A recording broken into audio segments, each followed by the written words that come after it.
নমস্কার, আমি অ্যাস্ট্রোলজার মনীষা শাস্ত্রী বলছি। সঠিক date of birth, time of birth, আপনাদের যদি প্লেস অফ বার্থ সঠিক জানা থাকে সেই অনুযায়ী কিন্তু যে রাশি চক্রটা সঠিক বিচারের দরকার। সঠিক যদি আপনারা জানতে পারেন আপনাদের রাশি, লগ্ন, দশা, অন্তর্দশা বর্তমান সময় কি চলছে বা কিসের দশা অন্তর্দশায় আপনাদের জন্ম হয়েছিল, তা বা বর্তমান সময় শনি সাড়ে সাতি চলছে কিনা বা ঢাইয়া চলছে কিনা, এগুলো যদি সঠিকভাবে বিচার করিয়ে নিতে পারেন বা জানতে পারেন তাহলে কিন্তু যে কোনো ক্ষেত্রেই আপনারা এগিয়ে যেতে পারবেন সাফল্যের সাথে। যেমন ধরুন কেউ পড়াশোনা করছে, সেক্ষেত্রে হয়তো মন আসছে না বা বসছে না, সেক্ষেত্রে কেন এরকম হচ্ছে, বা ব্যবসা করছেন, ব্যবসাটা ঠিক সেই রকমভাবে সাফল্যের জায়গায় যাচ্ছে না। অনেক সময় দেখা যায় প্রচুর ইন্টারভিউ দিচ্ছেন, চাকরির চেষ্টা করছেন, হয়তো রিটেনে পাশ করে গেছেন বা ভাইভাতে গিয়ে আটকিয়ে যাচ্ছেন। সঠিকভাবে কিন্তু এগুলো জানার দরকার কেন এরকম হচ্ছে।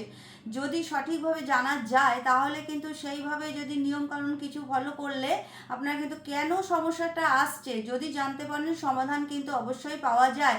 অনেক সময় দেখা যায় অনেক মেয়েদের ক্ষেত্রে বিবাহের জন্য প্রচুর চেষ্টা চলছে কিন্তু বিবাহ কিছুতেই হচ্ছে না বা কোনো কারণেই বিয়ের জায়গাটা তারা মানে তৈরি করতে পারছে না। অনেক সময় দেখা যায় বিবাহ কথাবার্তা পাকা হয়ে যাচ্ছে, তারপরেও হচ্ছে বিবাহ ভেঙে যাচ্ছে।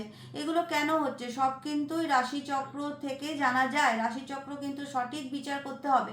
সঠিক বিচার করলে কিন্তু জানা যাবে যে বিবাহের জন্য যে প্রস্তুতি নেওয়া হচ্ছে।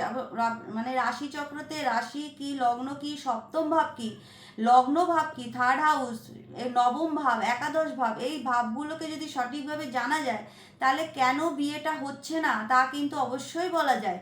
তা বিয়ের জায়গাটা যদি দেখা যাচ্ছে অনেক সময় সব রকম তার মধ্যে কোয়ালিটি আছে, সব দিক থেকেই ঠিক আছে, তবুও বিয়ে হচ্ছে না, সমস্যা আসছে, সেই জায়গাতে আপনারা অবশ্যই বাড়িতে অবশ্যই একটা দক্ষিণাবর্ত শঙ্খ স্থাপনা করবেন। সেই শঙ্খের জল দিয়ে শিবলিঙ্গের মাথায় কিন্তু সেই শঙ্খের মধ্যে জল ভরে শিবলিঙ্গের মাথায় ঢালবেন। অবশ্যই আগে একটা বেলপাতা দিয়ে নেবেন, তারপরে শিবলিঙ্গের মাথায় ওই দক্ষিণাবর্তের শঙ্খের মাধ্যমে যে জলটা রয়েছে ওই দিয়ে জল ঢালবেন।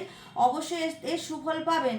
তারপরেও আপনারা একটা কাজ করবেন, যে একটা কাঁসার বাটি নেবেন, তার মধ্যে কিছুটা ছোলার ডাল নেবেন, তার মধ্যে একটা মাটির প্রদীপ হলেও হবে, কাঁসার প্রদীপ হলে বেশি ভালো হয়।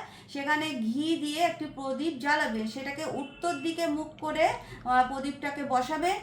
পারলে প্রতিদিনই করবেন, আর না হলে অবশ্যই এটাকে বৃহস্পতিবার আর শুক্রবার করবেন।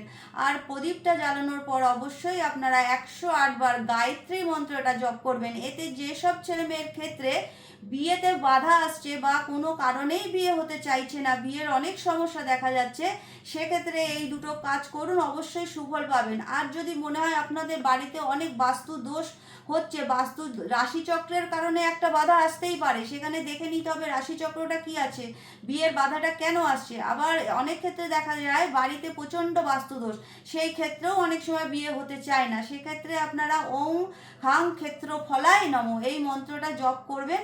বা বাস্তুর জন্য এই মন্ত্রটা রোজ 108 বার করে জপ করবেন, দেখবেন সেখান থেকেও সুফল পাবেন।